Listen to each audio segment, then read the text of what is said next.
Welcome to my YouTube channel Saraswati Commerce Academy. First of all तो अगर आप मेरे चैनल पे न्यू है तो आप मेरे चैनल को सब्सक्राइब कर दीजिए, वीडियो को लाइक कर दीजिए और बेल आइकन को जरूर प्रेस कर दीजिएगा ताकि आपको आगे आने वाली वीडियोस का नोटिफिकेशन मिलता रहे। तो फ्रेंड्स, आज हम बात करने वाले हैं रिटायरमेंट और डेथ ऑफ अ पार्टनर की लास्ट टॉपिक की। लास्ट टॉपिक क्या है हमारे रिटायरमेंट और डेथ ऑफ अ पार्टनर का? वो है ज्वाइंट लाइफ पॉलिसी।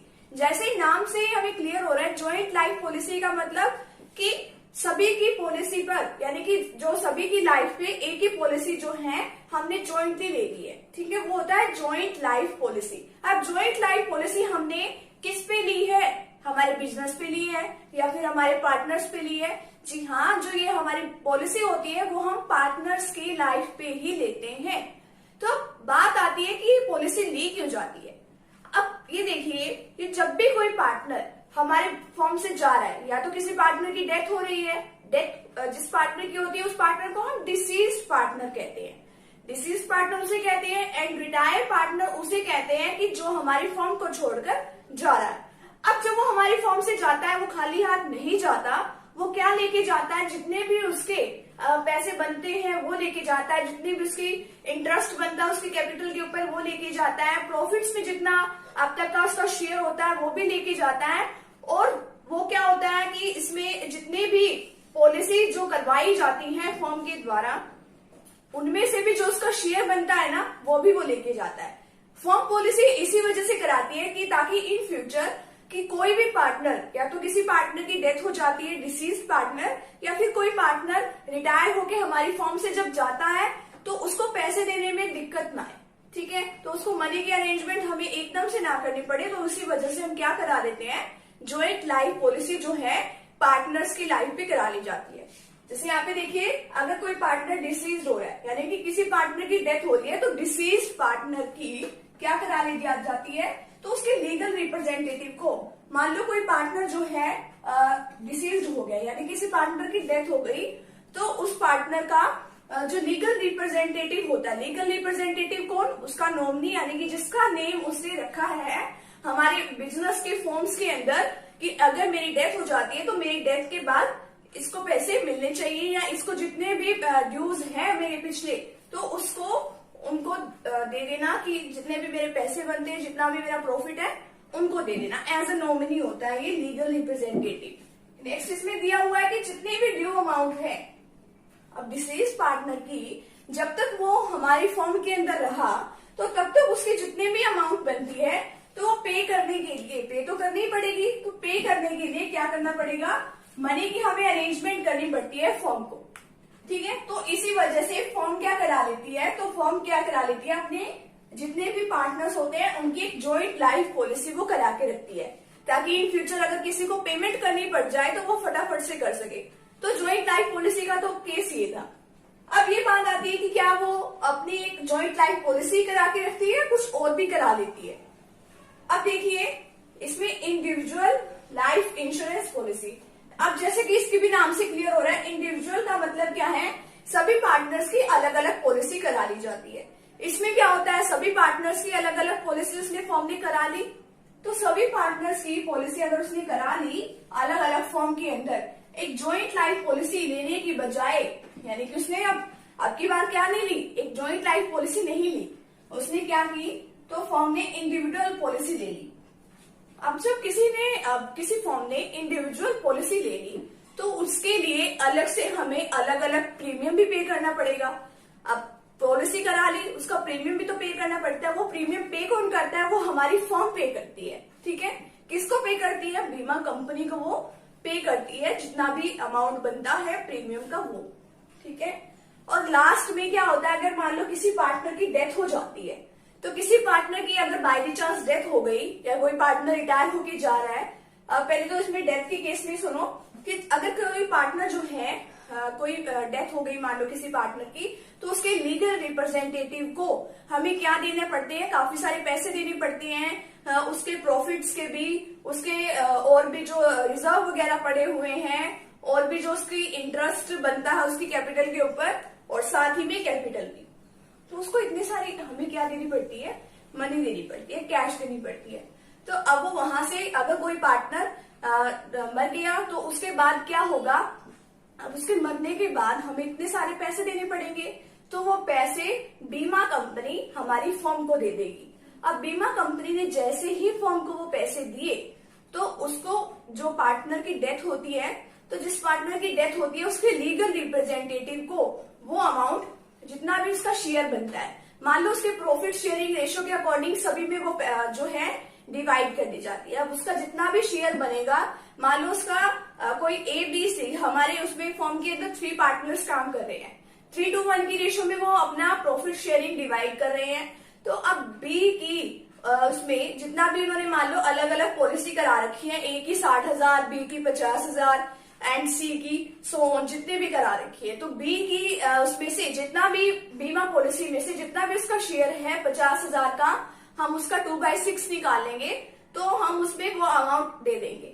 अब वो अमाउंट अकेले B को भी नहीं मिलेगी, वो A और C को भी मिलेगी वो वाली अमाउंट। और A की पॉलिसी किसी पार्टनर की डेथ होने के टाइम पे A की पॉलिसी क्या होती है, ड्यू होती है। जो ओल्ड जो कॉन्टिनेंट पार्टनर्स हैं उनकी पॉलिसी ड्यू नहीं होती, वो वैसे की वैसे ही रह जाती है, ठीक है।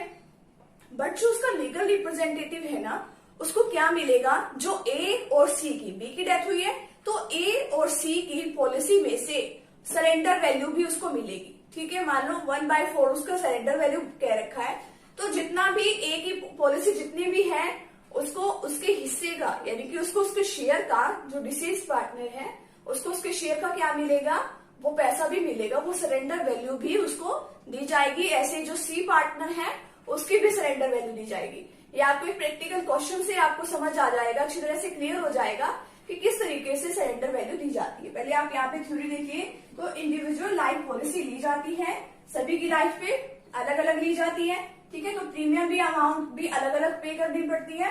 एंड जो फर्म की जो पॉलिसी होती है ना, ओल्ड पॉलिसी जो होती है वो फर्म की असेट्स मानी जाती है, ठीक है। वो फर्म की क्या मानी जाती है, असेट्स मानी जाती है। In case of any partners death, अगर मान लो किसी पार्टनर की डेथ हो जाती है, then deceased partners policy receive, तो डिसीज पार्टनर की पॉलिसी रिसीव हो गई। एंड जो ऑल पार्टनर्स जो थे ना, उनको प्रॉफिट शेयरिंग रेशियो के अकॉर्डिंग वो वाली जो पॉलिसी है वो डिवाइड कर दी जाती है। अब इसी एक थ्योरी पोर्शन को हम एक प्रैक्टिकल क्वेश्चन की हेल्प से समझते हैं। तो चलिए देखते हैं कि क्या इसका एक प्रैक्टिकल एग्जाम्पल है। चलिए अब हम एक एग्जाम्पल की हेल्प से समझ लेते हैं कि जॉइंट लाइफ पॉलिसी का क्या इसके अंदर ट्रीटमेंट करते हैं हम। तो जॉइंट लाइफ पॉलिसी में क्या होता है कि जितना भी हमारा डिसीज पार्टनर का लीगल रिप्रेजेंटेटिव होता है, जितने भी उसकी पॉलिसी होती है, यानी डिसीज पार्टनर की जो भी पॉलिसी होती है उसमें से उसको शेयर दे दिया जाता है। और जो हमारे कॉन्टिन्यूइंग पार्टनर्स होते हैं उनकी भी सरेंडर वैल्यू ले ली जाती है, एक सरेंडर कर लिया जाता है उनकी पॉलिसी में से भी कुछ पार्ट, ठीक है। तो क्यों किया जाता है सरेंडर वैसे, इसका एक बहुत बड़ा रीजन है, क्योंकि जब उसकी जो होती है पॉलिसी ड्यू होती है, जब किसी पार्टनर की डेथ होती है ना, तो उस टाइम पे प्रॉफिट शेयरिंग रेशियो के अकॉर्डिंग क्या बांट दी जाती है, सभी को उसकी पॉलिसी में हिस्सा दिया जाता है। तो इस वजह से सरेंडर वैल्यू में से उन पार्टनर्स का भी, जो हमारे कॉन्टिन्यूइंग पार्टनर्स है, उनका भी हिस्सा साथ में ले लिया जाता है डिसीज पार्टनर्स के लीगल रिप्रेजेंटेटिव के द्वारा। अब इस एग्जाम्पल में क्या बता रखा है, A, B एंड C पर partner sharing profits in the ratio 3:2:1। A, B, C हमारी फर्म के अंदर 3 पार्टनर्स हैं जो 3:1 में क्या कर रहे हैं, अपना प्रॉफिट एंड लॉस शेयर कर रहे हैं। The firm had insured the partners, firm ने सभी पार्टनर को इंश्योर करा रखा है, यानी उनका इंश्योरेंस करा रखा है, लिव सेपरेटली, वो भी अलग अलग। A for ₹60,000, B for ₹30,000 and C for ₹24,000, यानी A का 60,000, B का 30,000 एंड C का 24,000 करवा रखा है। अब जब इंश्योरेंस अलग अलग करा रखा है तो प्रीमियम भी अलग अलग पे किया जाता है। तो premium paid have been charge to P&L account which is prepared annually on 31 March. अब वो प्रीमियम की अमाउंट कहाँ से दी जाती है, P&L अकाउंट से, ठीक है। अभी हमें यहाँ से कंडीशन दे रखी है, B died on 30 June 2011। A, B, C हमारी फर्म के अंदर 3 पार्टनर्स काम कर रहे हैं, उसमें से B की डेथ हो जाती है 30 जून 2011 को, यानी कि एक हमारा फाइनेंशियल ईयर स्टार्ट होने के बाद 1 अप्रैल से स्टार्ट होता है, 30 जून को उसकी डेथ हो जाती है, यानी कि 3 महीने तक वो अभी तक जिंदा था, यानी अब तक उसकी डेथ जो है 30 जून को हुई, तो 3 महीने तक उसने हमारी फर्म के अंदर काम किया, यानी वो 30 जून तक कंटिन्यूइंग पार्टनर माना गया। On this date surrender value of the policies are 1/4 of the amount of policy. तो यानी कि जो पार्टनर्स कंटिन्यूइंग है, अभी भी हमारी बिजनेस के अंदर काम कर रहे हैं, उसकी पॉलिसी में से भी इसको क्या दिया जाता है, हिस्सा दिया जाता है। तो उसको कौन से बोलते हैं वैल्यू, सरेंडर वैल्यू। वो क्या थी उस दिन 1/4 थी, ठीक है। Under the partnership deed the executors of the deceased partners entitled to. तो उस दिन क्या मिलता है उसको, पार्टनरशिप डीड के अकॉर्डिंग एग्जीक्यूटर कौन, जो उसका लीगल रिप्रेजेंटेटिव है, उसको ये सभी चीजें जो है मिलेगी। Like his capital as per balance sheet, जो भी डिसीज पार्टनर की कैपिटल है वो मिलेगी। Second, interest on capital at the rate 10% up to the date of death. तो अब तक जब तक उसकी डेथ नहीं होती तब तक इंटरेस्ट ऑन कैपिटल निकाल लिया जाता है, वो 10% की रेट से लिया जाता है। नेक्स्ट थर्ड पार्ट है his share of profit to the date of death. तो अब तक की जब तक उसमें प्रॉफिट जो है, अभी तक तो उसने भी पार्टिसिपेशन निभाया अपना, तो जब तक उसकी डेथ नहीं होती तब तक के प्रॉफिट में से उसका हिस्सा दिया जाता है। जितना भी वो प्रॉफिट का जो शेयर है वो लास्ट ईयर के प्रॉफिट के बेसिस पे कैलकुलेट किया जाता है। नेक्स्ट है his share of insurance money. अब उसकी भी तो इंश्योरेंस मनी कुछ होगी, वो भी दिया जाएगा उसको साथ में। अब बीस capital on 31 March 2011 was rupees 40,000। 31 मार्च 2011 को उसकी बैलेंस शीट में अमाउंट कितनी थी, उसकी कैपिटल कितनी थी, 40,000। And from 1 April 2011 he has withdrawn rupees 1200 per month at the beginning of each month। अब उसने क्या किया, हर महीने जब वो 1 अप्रैल 2011 से उसने क्या करना स्टार्ट कर दिया, पैसे विड्रॉ करने भी स्टार्ट कर दिए थे। 1200 हर महीने वो बिल्कुल स्टार्टिंग में पैसे निकालना स्टार्ट कर देता था, ठीक है। तो इंटरेस्ट जो है, इंटरेस्ट भी तो दिया जाएगा ड्रॉइंग के ऊपर, वो कितनी रेट से लिया गया है, 10% की रेट से। लास्ट ईयर का प्रॉफिट कितना है, 24,000। लास्ट ईयर के प्रॉफिट की जरूरत क्यों पड़ी, क्योंकि जो प्रॉफिट में उसका शेयर दिया जाना है वो लास्ट ईयर के बेसिस पे ही दिया जाना है। तो सबसे पहले हम निकालेंगे 20 शेयर इन लाइफ पॉलिसी। एक तो उसको खुद की लाइफ पॉलिसी में से उसका हिस्सा मिलेगा, ठीक है। Like share in own policy, उसकी लाइफ पॉलिसी कितनी थी, कितने रुपए की थी, 30,000 की। तो 30,000 पे से उसका शेयर कितना था, 3 to 1, उसका शेयर कितना था, 2/6। तो 30,000 का 2/6 करेंगे, वो कितना होगा, 10,000। और बाकी के जो 20,000 है वो किसके बीच में डिस्ट्रीब्यूट किए जाएंगे, ए और सी के अंदर, ठीक है। अब ये तो था कि उसको ओन पॉलिसी में से उसको कितना हिस्सा मिलेगा। अब ए और सी जो है, जो बाकी कंटिन्यूइंग पार्टनर हैं, उनकी भी पॉलिसी में से उसको सरेंडर वैल्यू जो है दिया जाता है। सरेंडर वैल्यू कितनी हमने पढ़ी थी, 1/4। तो एक share in the surrender value of A's policy. तो ए की पॉलिसी में से सरेंडर वैल्यू इसको कितनी मिलेगी, 60,000 की एक ही पॉलिसी है, ठीक है। 60,000 सरेंडर वैल्यू हमारे पास कितनी है, 1/4। हमारे पास 1/4 क्या है, उसकी सरेंडर वैल्यू है, और उसका शेयर कितना है बी का, वही 2/6। तो 2/6 किया 60,000 का, क्योंकि ये ए की पॉलिसी में से हिस्सा है, तो 60,000 का 1/4 मल्टीप्लाई 2/6, तो 5,000 ए से मिलेंगे उसको। नेक्स्ट है share in the surrender value of C policy. C की पॉलिसी में से भी उसको हिस्सा दिया जाएगा, 1/4, ठीक है। वही सरेंडर वैल्यू 2/6 बी का शेयर है, और सी की पॉलिसी कितनी है, 24,000। तो 24,000 का 1/4 मल्टीप्लाई 2/6 इज इक्वल टू 2,000। तो टोटल रुपीज जो है उसको ए और सी से कितने मिले, 7,000, यानी कि 5,000 प्लस 2,000 इज इक्वल टू 7,000, क्योंकि 10,000 तो उसके अपने ही अपनी पॉलिसी के हैं, ये ए और सी की पॉलिसी में से है। अब इसकी हम जर्नल एंट्री भी करेंगे, क्योंकि बी के अकाउंट में क्या गया है, पैसा गया है, किसकी वजह से गया है, ए और सी की वजह से गया है। तो A's capital account debit, C's capital account debit to B's capital account, क्योंकि बी के अकाउंट में पैसा गया तो इसलिए उसके अकाउंट को क्रेडिट किया, ए और सी ने दिया इसलिए उनके अकाउंट से पैसा गया, तो देन हमने उनके अकाउंट को क्या किया, डेबिट किया। तो बी के अकाउंट में कितना पैसा गया, टोटल 7,000 ना। अब जो ए और सी ने पैसा दिया है, 7,000 रुपए जो उन्होंने दिए हैं, वो किस रेशो में दिए हैं, गेनिंग रेशो में दिए। गेनिंग रेशो वैसे तो इस क्वेश्चन में नहीं दे रखी, तो अब गेनिंग रेशो निकालने का फॉर्मूला क्या है कि 3:1 उनकी ओल्ड रेशो है। इसमें से पार्टनर कौन चला गया, बी पार्टनर चला गया। तो अब उनकी रेशो जो है हमने यहाँ से हटाई, तो 3 और 1 किसकी रेशो बनी, हमारी गेनिंग रेशो बनी। तो 7000 का 3/4, 3/4 कैसे, 3+1, तो 3/4 किसने दिया, ए ने दिया, तो वो बना 5250 एंड सी ने कितना दिया, 7000 का 1/4, 1750। तो B share in surrender value of A and C policies to debited to A and C in their gaining ratio 3:1। ये हमने इसकी यहाँ से जर्नल एंट्री भी कर देनी है। ए और सी ने पैसा दिया, किसको दिया, बी को।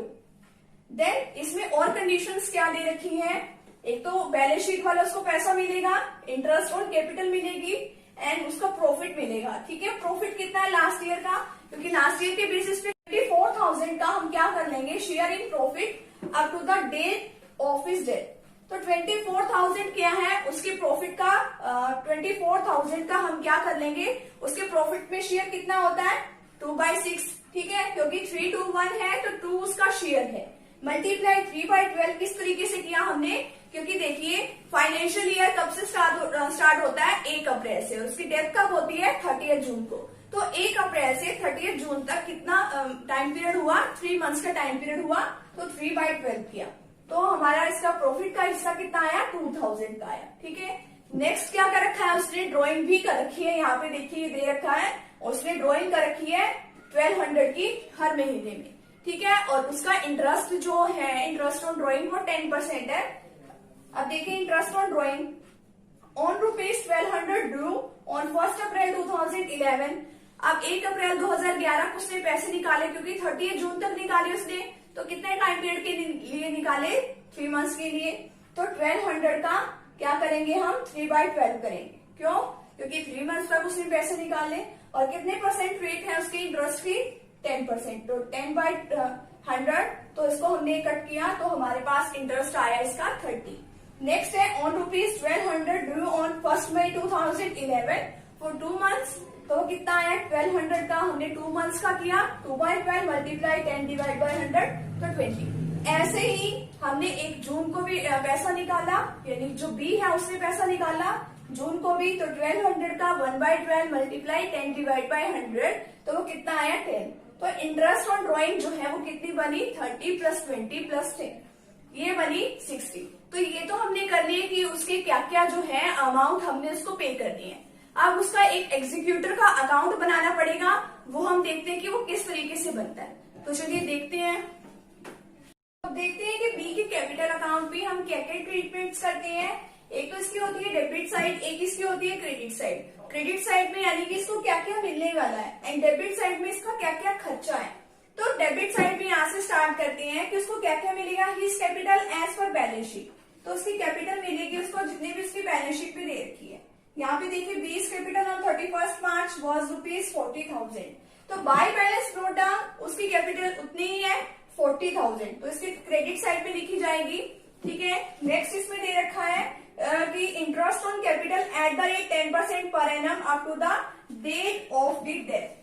तो बाय इंटरेस्ट ऑन कैपिटल उसकी कैपिटल कितनी है, 40,000। कितने परसेंट पे इंटरेस्ट मिलने वाला है, 10% पे, और कितने मंथ्स तक मिलने वाला है, 3 मंथ्स तक, अप्रैल से लेके 30 जून तक। तो 3/12 ये कितना आ जाएगा, 1000। ठीक है, नेक्स्ट देखिए इसको कितना मिलने वाला है, his share of profit to the date of the death. उसकी डेट तक जितना भी प्रॉफिट हमारे फर्म को हुआ है वो हम निकाल लेंगे, तो वो इसको दिया जाएगा। ठीक है, तो शेयर इन प्रॉफिट्स कितना है, 24,000 हमारे लिए, क्योंकि पिछले साल के प्रॉफिट्स के बेसिस पे निकाला जाता है। तो पिछले साल का प्रॉफिट कितना था, 24,000, जो अभी अभी हमने सीखा भी था। 24,000 का 3/12 क्यों, क्योंकि 3 महीने तक ही वो कंटिन्यू था, फिर उसके बाद उसकी डेथ हो गई, एंड मल्टीप्लाई 2/6, तो कितना आया, 2000। ठीक है, नेक्स्ट उसको मिलेगा उसकी लाइफ पॉलिसी में हिस्सा, his share of insurance money. His share of insurance money कितना था, बाय लाइफ इंश्योरेंस पॉलिसी उसको कितने मिली थी, 10,000। कितने में से, क्योंकि उसकी पॉलिसी 30,000 की थी, 30,000 का उसको 2/6 किया हमने, तो वो कितने मिले उसको, 10,000। और उसको सरेंडर भी मिली, सरेंडर वैल्यू भी मिली। ठीक है, वो कितनी मिली, किससे मिली थी, ए और सी से। ए ने कितने दी थी, 5250 एंड बी ने कितनी दी थी 1750 7000 का। उनकी गेनिंग रेशो में 3:1 की रेशो में। तो हमने इसका टोटल किया, कितना आया 60,000। अब उसने क्या क्या खर्चा किया था? खर्चा तो उसने सिर्फ एक ही किया था। यहाँ पे इसने दे रखा है कि इसने पैसे विड्रॉ किए थे। ड्रॉइंग की तो 2 ड्रॉइंग, कितना उसने 1200 जो है 3 मंथ तक निकालता रहा वो। 1200 की 3 से मल्टीप्लाई करेंगे, कितना आएगा 3600। और उसके ऊपर इंटरेस्ट भी कहा था उन्होंने चार्ज करना है 10% की रेट से। तो वो हमें चार्ज किया था हमने 30 + 20 + 10 आया था 60। देन यहाँ पे हमने 60 लिख दिया। तो अब क्रेडिट के टोटल में से डेबिट का टोटल हमने लेस किया टू बीज एग्जीक्यूटेड अकाउंट बैलेंस ट्रांसफर। तो कितना आया 56,340। इसका हमने टोटल इक्वल कर दिया 60,000 एंड 60,000। ठीक है, तो ये तो था हमारा ज्वाइंट लाइफ पॉलिसी कि हम कैसे जो हमारी फर्म है वो ज्वाइंट लाइफ पॉलिसी बनाती है, कैसे वो इंडिविजुअली जो है अपने पार्टनर्स की उस पे जो लाइफ पे वो पॉलिसी लेती है, और कैसे वो प्रीमियम पे करती है, और कैसे जो डिसीज पार्टनर के लीगल रिप्रेजेंटेटिव को क्या मिलता है, उनकी सरेंडर वैल्यू में से शेयर मिलता है। तो अगर आप मेरे इस यूट्यूब चैनल पे न्यू है तो चैनल को सब्सक्राइब कीजिए, वीडियो को लाइक कीजिए एंड बेल आइकन को प्रेस जरूर कीजिएगा। Thank you very much. मिलते हैं नेक्स्ट वीडियो के साथ।